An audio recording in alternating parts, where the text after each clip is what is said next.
One of the very core pillars for the development of every nation, including our dear nation Ghana, is the foundation of its education, the standards with which education is measured, and of course, the vision for which education is grounded in the nation. Today, it is the very first day of August 2026. Exactly 10 minutes gone past the hour of 9. And this is how we introduce today's flagship show on Z 101.9 FM.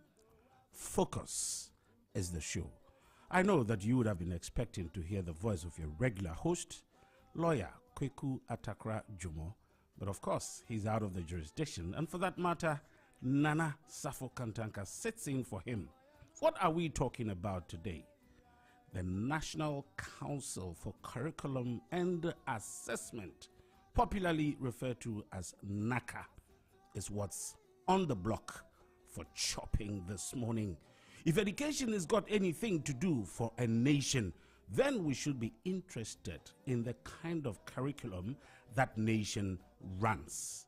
And that is what we will be discussing this morning. We know that NACA, which is responsible for curriculum development and its review, is up to come up with another review. Which way are we going? So many things have been mentioned in this review. But what does it hold for the Republic of Ghana? And that's how I welcome you to Z 101.9 FM, your lifestyle, leisure, and business platform. And this is Focus, your flagship show. And who are the gentlemen who will be doing justice to this morning's conversations? I've got Professor Gabriel Ishen, who is a professor of tourism management from the University of Johannesburg. Dr. Kofi Ashibwe-Mensah, he's an educationist and country director for exam ethics marshals. And of course, we've got Professor Opoku Entry, who is a governance expert, to dissect it all for you, for your relaxation this Saturday morning. If you're on the way for a funeral, if you're home relaxing, just take it easy, because Z 101.9 FM is just about bringing you the best. We know that on a Saturday morning, before we kickstart the conversations, we'll bring you news around the globe, including the internal one from our dear nation Ghana. Stay put, don't go away. We'll be right back.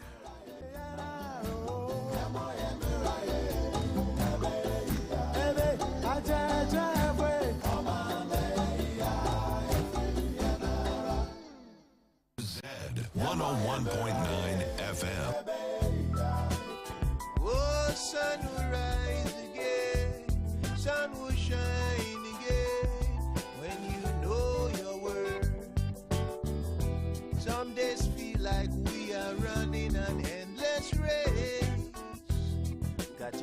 slapping arms just to keep up with the pace. It's unbelievable how far from childhood days, sitting by the riverbanks, tossing stones and dreams. You were born, you were born to win. And which way your life will turn, it's always up to you. Well, you were born to lead. And which way life will turn, it's always up to you. The naysayers used to be the order of the day.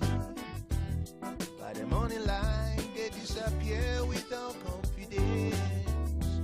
It's unreachable until you make it out there. It becomes easy, so much pain to gain. You were born to win. Which way your life will turn, it's always up to you. But you were born to lead. Which way your life will turn, it's always up to you. No second chance is gonna come each and every day. You have to take your time to be there. It's inconceivable that you fail. You take your shot, now you know your worth. Like a vision when it's clear, we have a mission to undertake. If we have to seize the day, then we will be on our way. For you were born to win. Which way your life will turn, it's always up to you. For you were born to lead. Which way our life will turn, it's always up to you. You gotta be starting something right now. You gotta be starting something right now. You gotta be starting something right now. Always up to you. You gotta be starting something right now. You gotta be starting something right now. You gotta be starting something right now. Always up to you. For you were born to win. Which way life will turn, it's always up to you. You were born to lead. Which way your life will turn, it's always up to you. Oh, you were born. Z 101.9 FM. Which way your life will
Hello, our wonderful listeners, once again to Z 101.9 FM.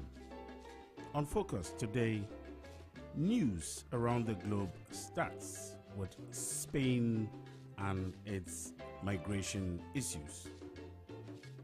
Spain sends troops to Ceuta amid surge in migrant arrivals. Spain is sending extra military troops and police reinforcements to enforce border security after tens of thousands of migrants swarmed from Morocco to the Spanish enclave on Thursday, July 30. According to Spanish officials, more than 49,000 migrants arrived in Spain's North African territory of Ceuta in the last 24 hours. At least 18 people drowned while trying to reach Ceuta.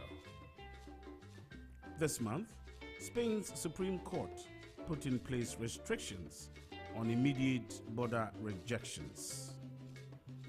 The court ruled that migrants stopped at sea while crossing to Ceuta or Melilla cannot be immediately returned to Morocco.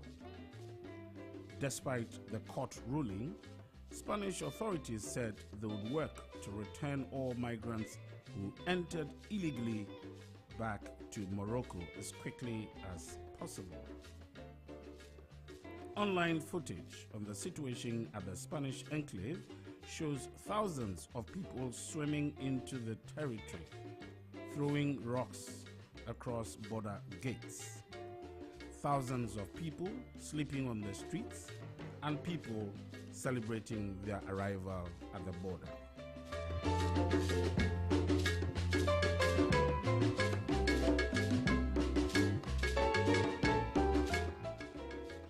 Canada intensifies negotiations following new U.S. tariffs on Canadian imports.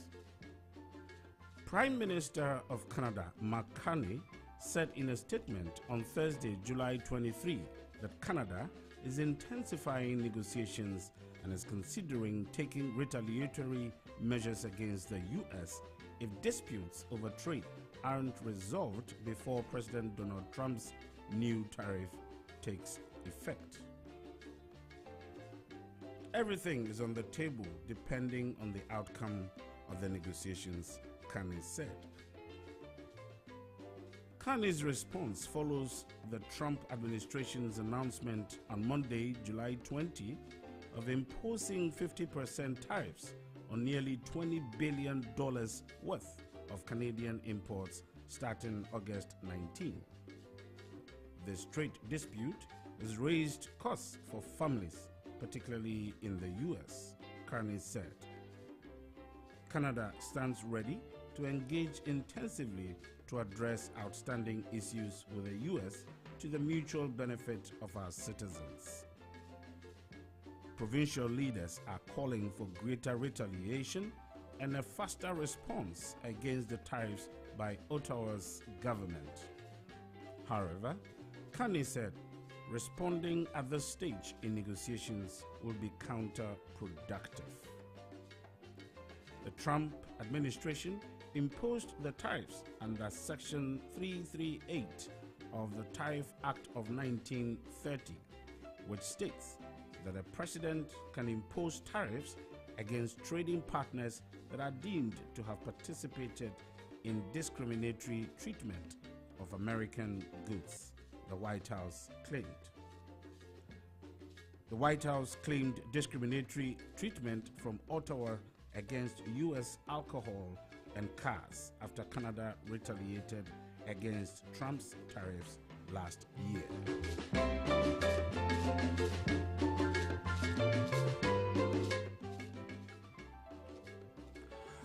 Israeli airstrikes destroy Gaza mosque, homes, and displace tents. Israeli jets attacked the Al-Mutakin Mosque on Tuesday, July 28, killing one Palestinian and wounding more than 12 people and destroying hundreds of tents, leaving many displaced Palestinians without shelter. According to reports by Al Jazeera, Israeli warplanes carried out a series of strikes targeting the central and northern regions of Gaza.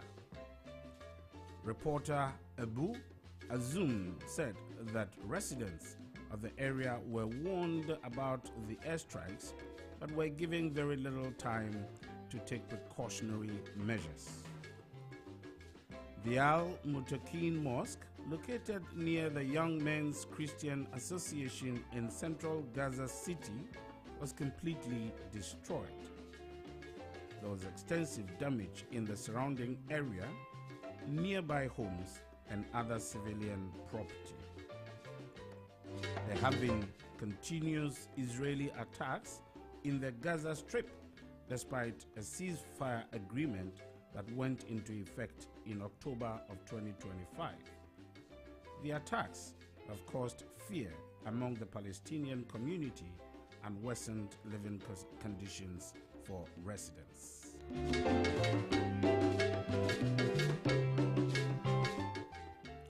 Government lifts daytime motorbike ban for women in Boko, and this has got to do with our local news.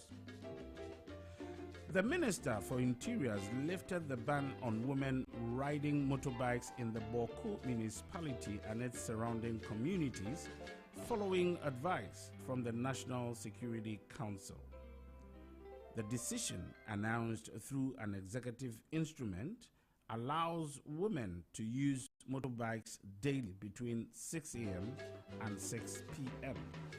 as part of efforts to ease movement while maintaining security in the area.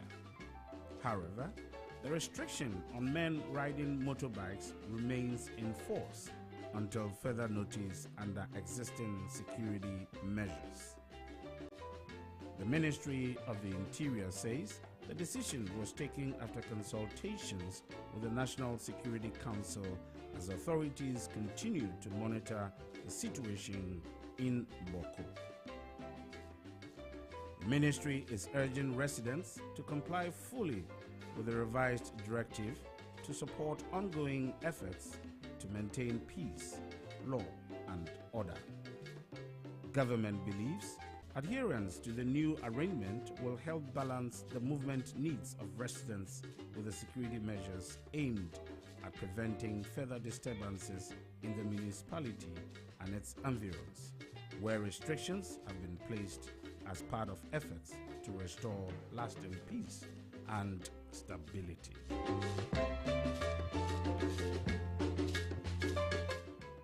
Police arrest 52 riders and impound 71 motorcycles in illegal racing crackdown.